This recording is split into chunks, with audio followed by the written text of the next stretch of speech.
반모섬에 갇힌 요한계시록.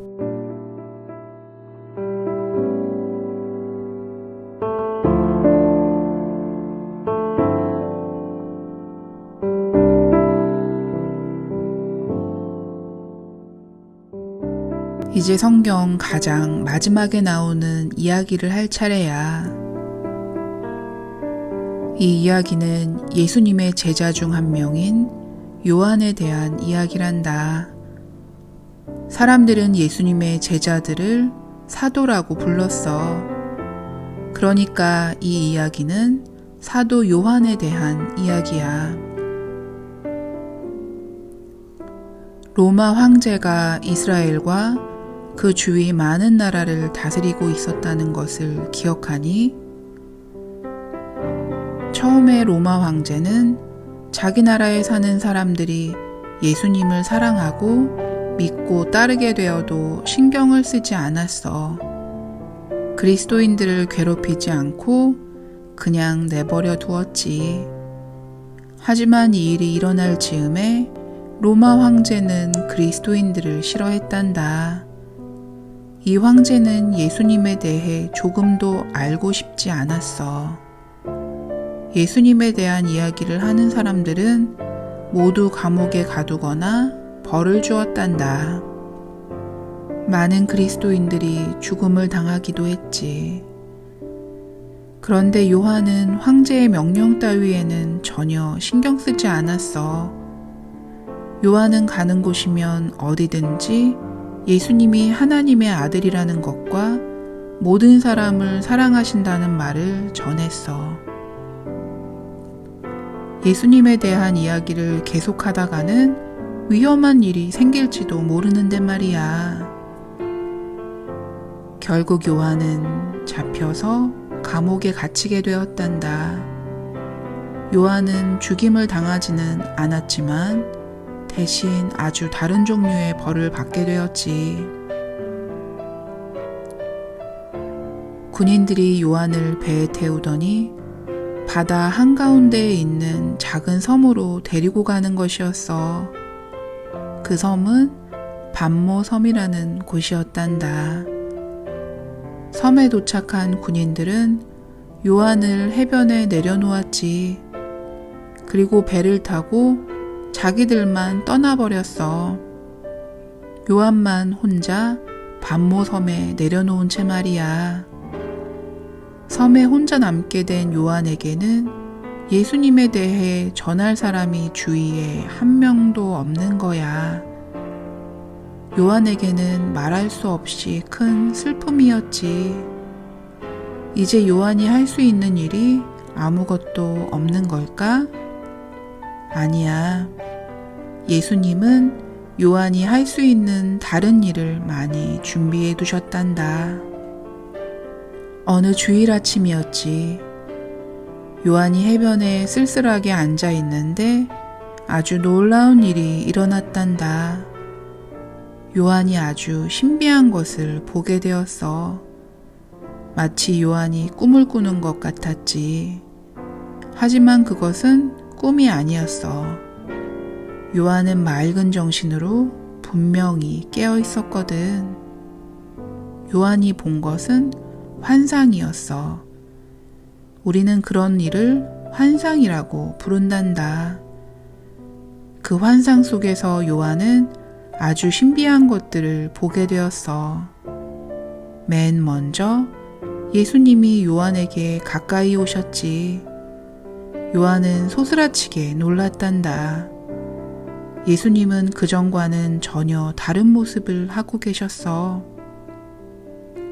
무엇과도 비교할 수 없이 아주 거룩하게 보였단다. 그리고 예수님께로부터 눈부시게 밝은 빛이 비쳐나오고 있었어. 요한은 너무 놀라 바닥에 납작 엎드리고 말았지.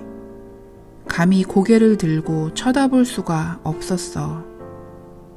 그 순간 예수님이 손을 내밀어 요한의 어깨를 잡아주시면서 다정하게 말씀하셨어.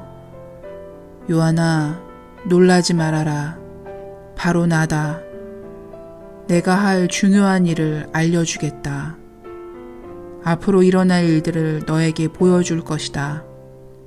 너는 그것을 종이에 적도록 해라. 내가 환상에서 본 모든 것을 모든 사람들이 읽을 수 있도록 꼼꼼히 적도록 해라. 이제 모든 사람들은 앞으로 일어날 일에 대해 알게 될 것이다. 요한은 예수님의 말씀에 순종했단다. 자기가 본 모든 것을 책에 천천히 적어나갔지. 이 책이 바로 성경의 마지막 이야기가 되었어. 우리는 하나님께서 이 이야기를 요한에게 보여주셨다는 뜻으로 요한계시록이라고 부른단다.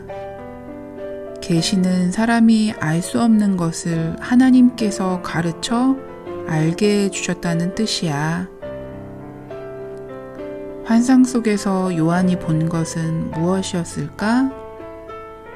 요한은 하늘나라를 보았단다. 저 높은 곳에 있는 하늘나라를 보았어. 하늘나라는 정말 아름다운 곳이었지. 하늘나라에서 요한은 하나님께서 앉아 계시는 멋진 의자를 보았단다. 그 의자 옆에 사람들이 쭉 둘러서 있는 것도 보았어. 그 사람들은 하나님을 사랑하다가 죽은 사람들이었지. 그런 사람들이 모두 하늘나라에 모여 있었어. 예전에 예수님이 제자들과 함께 계실 때 제자들에게 약속하신 것이 있었단다. 예수님은 하늘나라에서 제자들을 위해 모든 것을 준비해 놓겠다고 약속하셨지. 예수님은 그때 이런 말씀도 하셨단다. 모든 준비가 끝나면 내가 너희들을 데리러 오겠다. 너희들은 나중에 모두 하늘나라에 오게 될 것이다. 그때 너희들은 나와 항상 함께 있게 될 것이다. 나를 사랑하는 모든 사람들도 나와 함께 하늘나라에 있게 될 것이다. 우리가 예수님과 함께 있게 된다니 얼마나 멋지고 좋은 일이니? 그때 비로소 우리는 예수님을 직접 보게 되는 거지. 그때가 되면 우리는 더 이상 두 손을 모으고 눈을 감은 채 예수님에게 기도할 필요가 없어지겠지? 물론 그럴 필요가 없고 말고, 그때는 예수님에게 직접 이야기할 수 있으니까 말이야. 또 예수님이 십자가에서 우리의 모든 죄를 없애주신 것을 감사드릴 수도 있겠지. 게다가 우리가 예수님을 얼마나 사랑하는지 말할 수도 있을 거야. 우리는 그곳에서 목소리를 합하여 예수님을 위해 멋진 찬양을 부르게 될 거야.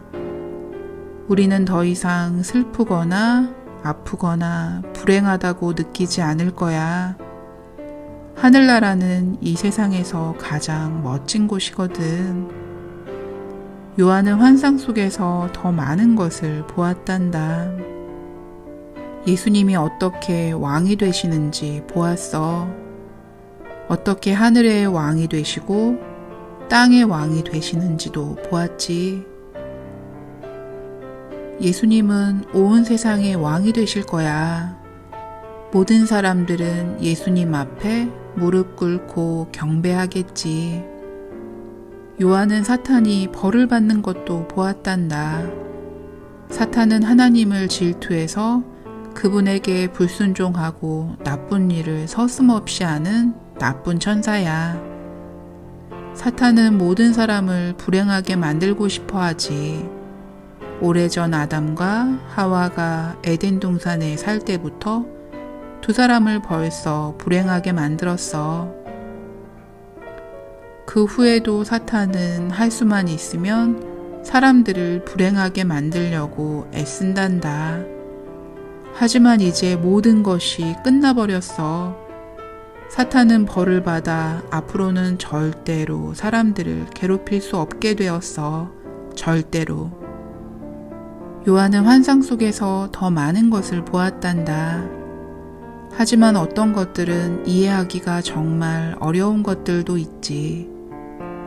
요한의 책 가장 마지막에 이런 말이 나온단다. 주 예수님, 어서 오십시오. 우리도 매일 이렇게 기도해 볼까? 어쩌면 이 기도대로 예수님이 아주 빨리 오실지도 모르잖아. 그때 우리는 예수님 곁에 항상 있게 된단다.